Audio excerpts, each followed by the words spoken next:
Опять 25 правителей России поймали на горячем. Хозяин Кремля утратил способность делать это самостоятельно.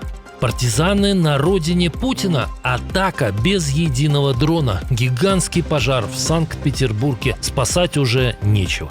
Новая операция уже запущена. Где началось контрнаступление? Зеленский сделал заявление. Впервые в истории союзник Москвы нанес удар по Европе.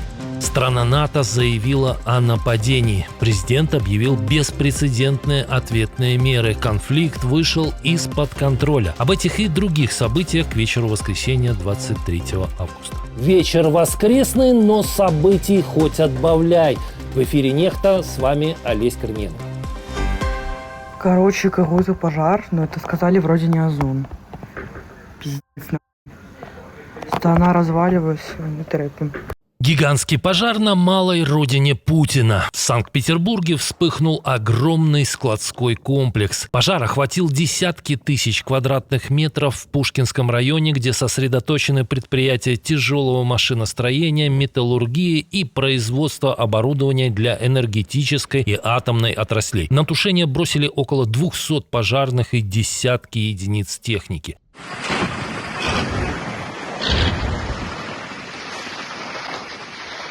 Самое интересное, что в этот раз обошлось без участия украинских дронов.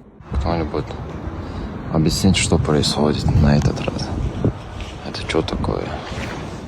На этом фоне появилась версия о диверсии, устроенной подпольем уже внутри России. Ее распространяют украинские СМИ, однако подтверждений пока нет. Российские власти также не назвали причину пожара. Киевский режим поставил своей целью нанести ущерб нашей экономике. Что он сделал? Он сам открыл этот ящик Пандоры.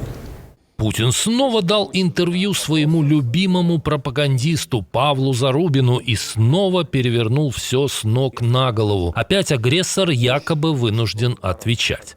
Ну что ж, получите ответ.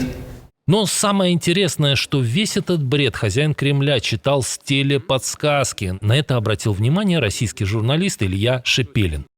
В этот раз Путин целых 5 минут говорил без суфлера, а потом уставился в одну точку где-то слева от Зарубина и оставшиеся 8 минут попер по написанному спичрайтером.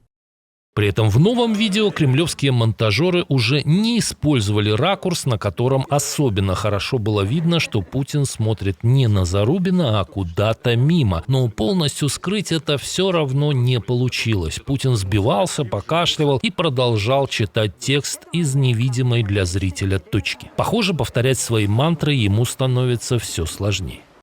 Да, это старость Путина, которая хрен знает, сколько может длиться. Но и не знаю, насколько это хорошая новость. Путина самого наконец-то задолбало рассказывать всю эту ахинею. А тенденции такие, судя по всему, просматриваются.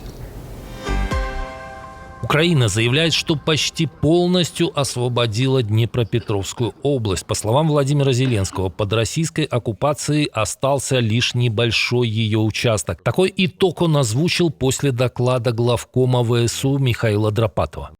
В этом году мы практически освободили Днепровщину. Это важный результат. Осталось вернуть под контроль всего 10 квадратных километров. Это 3 небольших села. Врага там фактически уже нет.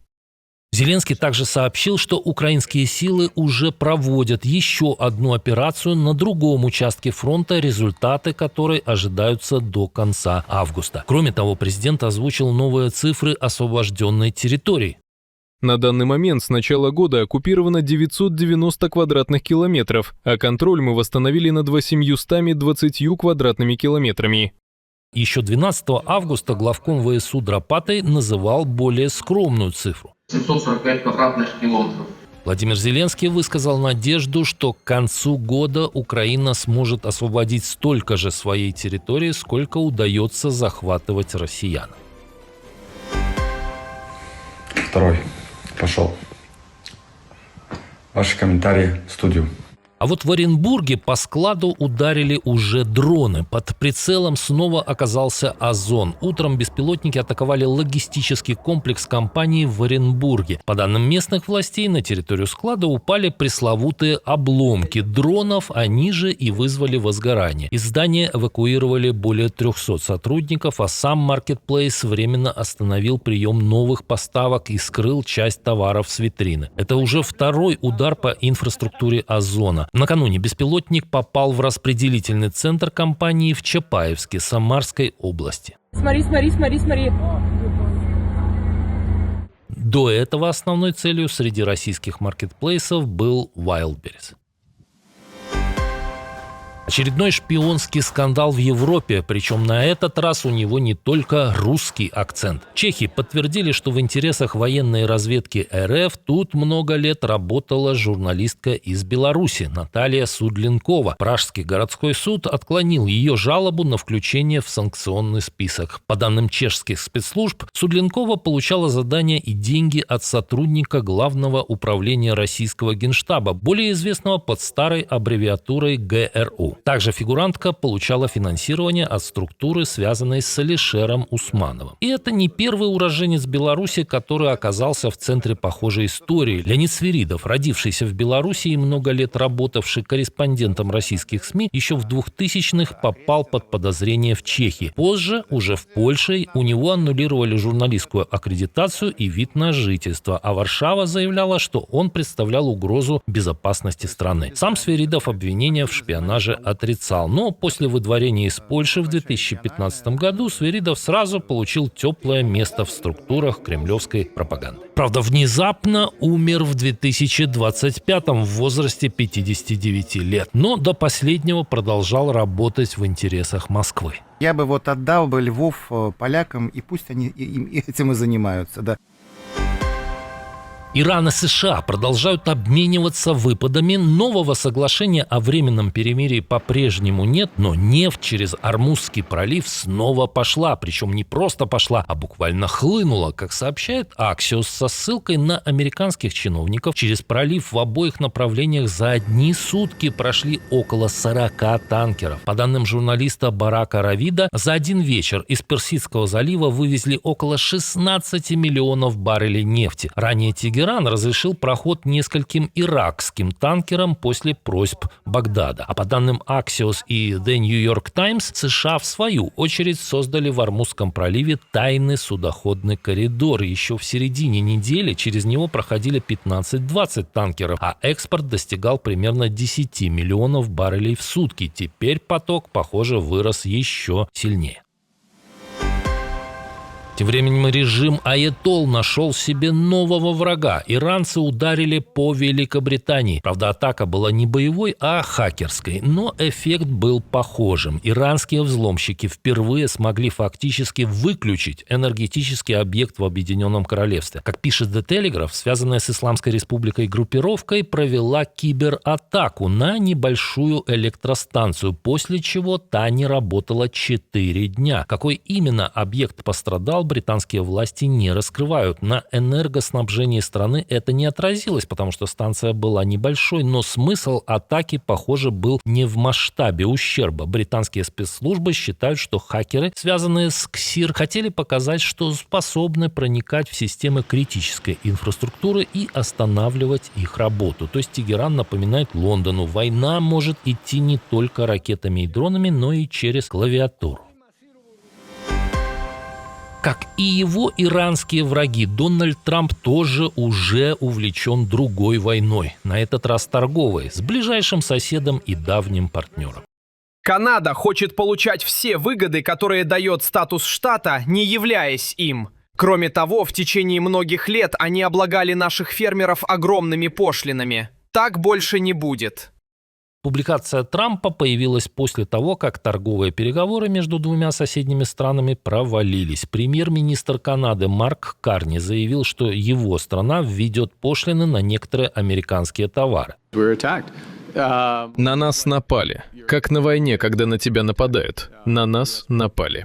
До этого США ввели 50% пошлины на ряд канадских товаров, и премьер Карни пообещал зеркальный ответ $1 за $1. Россия продолжает бить по гражданской инфраструктуре Украины. В Одесской области реактивный беспилотник поразил локомотив пассажирского поезда Житомир-Одесса, в котором находились почти 600 человек. Пассажиров и железнодорожников успели эвакуировать, поэтому обошлось без пострадавших. В Харькове реактивный беспилотник ударил в жилой дом. Ранения получили 7 человек.